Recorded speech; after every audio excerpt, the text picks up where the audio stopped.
I'm Brock Woodhouse with WNN, the Wildcat News Network, here with this week's edition of the Woodhouse Report.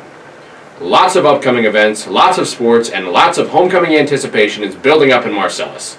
We have lots to cover today, so thank you for joining me on today's show. First up, we brought in the new president of the Bluegill Frolic Committee to talk about plans for this year. We have his interview coming up now. I'm joined now by Bluegill Frolic Committee President, Mr. Todd Snyder. Thank you for joining us today, Todd. It is a pleasure to have you here. Thank you.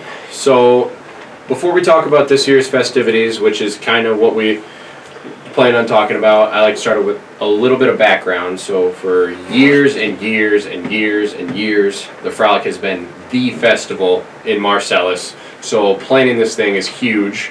That's obviously your job. What has been your favorite part about being in charge of it? Well, for one, this is my first year as committee president.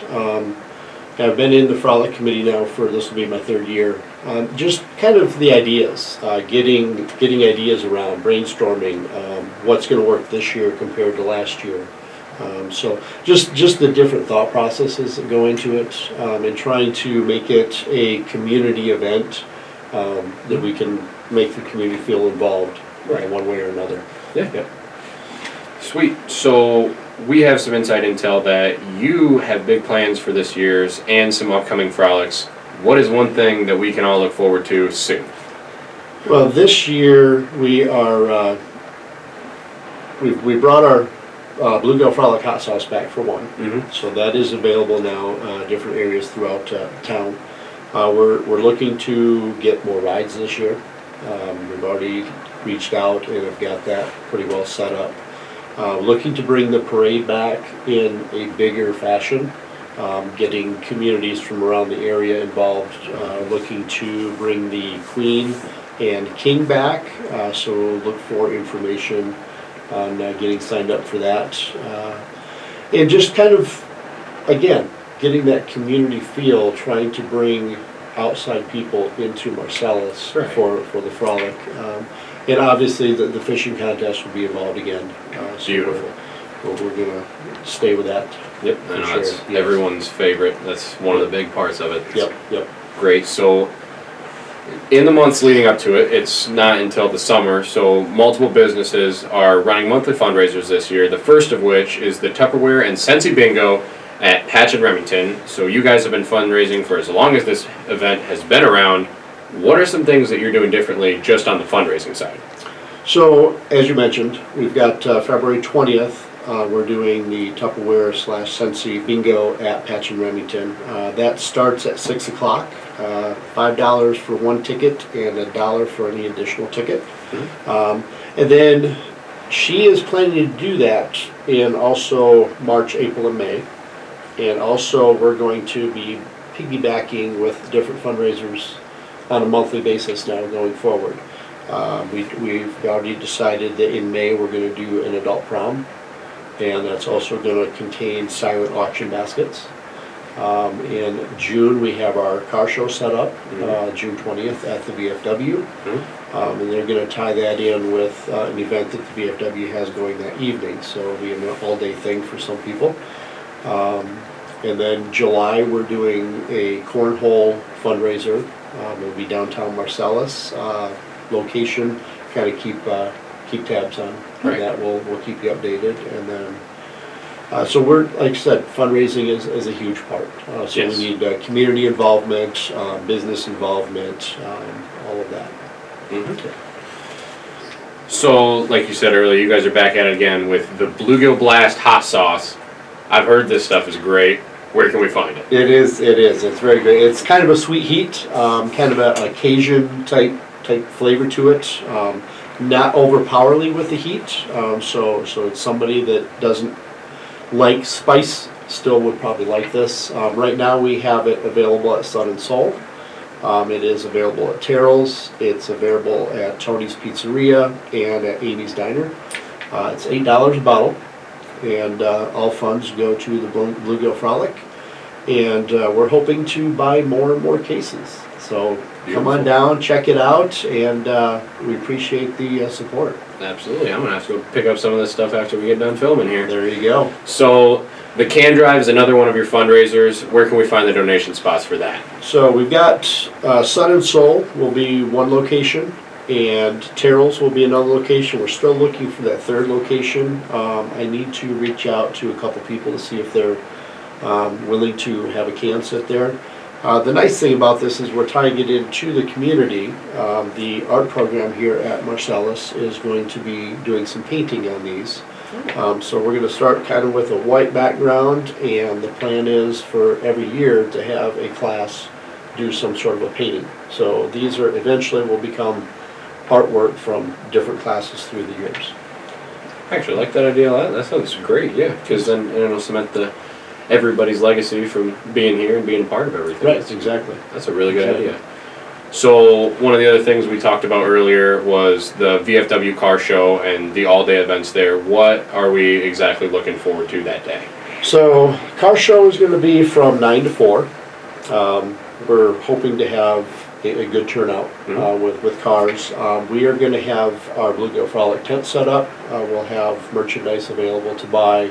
We're going to be doing 50-50 drawings, raffle stuff. And then that's, like I said, as soon as that stops, the VFW has an evening planned from 5 o'clock up until whenever they decide to close the doors. They're going to have a dinner, and then they are going to have live music starting at 7 o'clock there as well. Sweet. So kind of a helping out both ends of the deal there. Right. That sounds like a lot of fun. So the actual dates for the Frolic this year are August 14th and 15th. And more information about everything can be found on the Bluegill Frolic Facebook page and soon at bluegillfrolic.com. That is all the time that we have for today. Thank you for coming on our show. We appreciate it. Now back to the Woodhouse Report. We now have a message from one of our sponsors, the Marcellus Township Wood Memorial Library. Are you looking for a new adventure or a few moments just to get away from it all? Look no further than Marcellus Township Wood Memorial Library.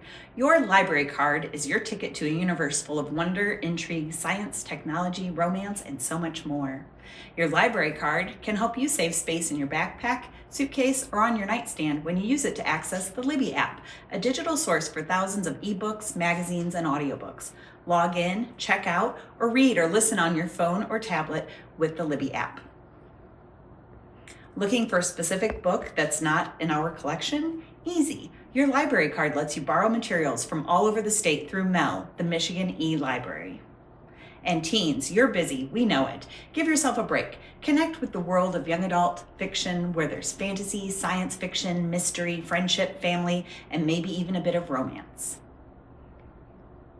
Marcellus Township Wood Memorial Library is for you and you and you. Find your next adventure at 205 East Main, Marcellus. We're here Monday through Thursday, 10 to 7, Fridays, 10 to 5, and Saturdays, 10 to 2.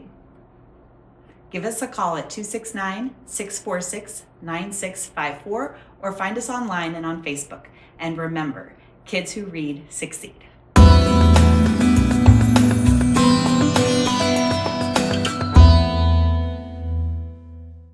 Hello Wildcats, I'm Morgan McLean, Junior Class President, and I have some exciting news. Prom 2026 is going to be at Magnolia Farms, 57376, Twin Lakes Road, Cassopolis, Michigan. Our prom theme is A Night in the Country. On Saturday, April 25th, come on down to Magnolia Farms. There will be a photographer, drinks, and snacks. More information will be released soon. We now go to Aiden Cadwell with sports. Thank you, Brock. Boys basketball played 2 games last week. The first was Tuesday night the 3rd, where the Cats took on the visiting Centerville Bulldogs, resulting in us falling short 48-72.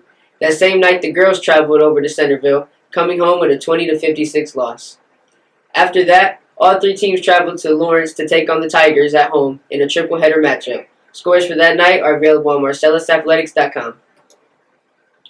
Guard Dog Barbell, Marcellus Powerlifting Club, traveled to Dexter this weekend to compete in the regional meet on Saturday the 7th. Results and pictures from this event can be found on Marcellus Athletics Facebook page. Coming up this week, Tuesday, February 10th, boys basketball plays White Pigeon at home, where the girls travel over to White Pigeon. Later that week on Thursday the 12th, both boys and lady cats will take on Comstock in a triple header at home.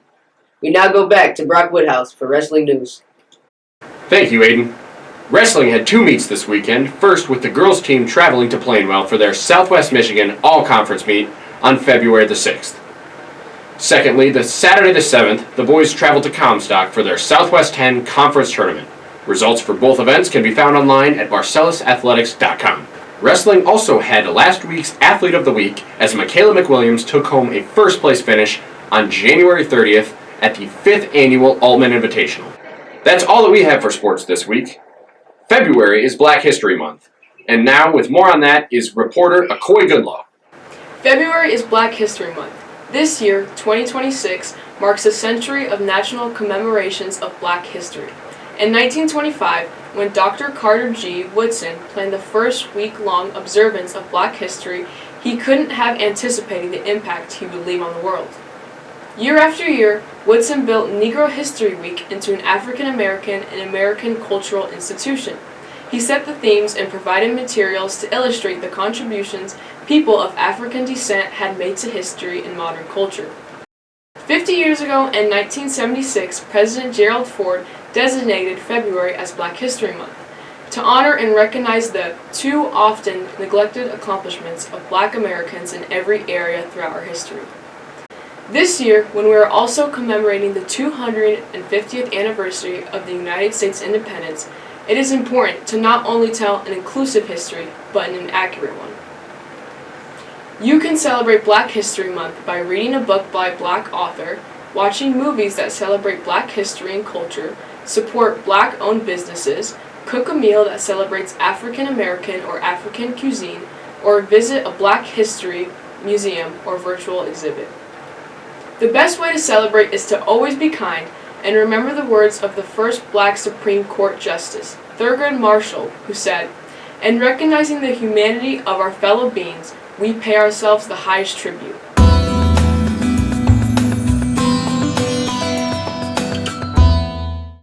Thank you, Akoy. That's all that we have for this week. Thank you for joining me on this week's edition of the Woodhouse Report. I'm Brock Woodhouse. Go Cats!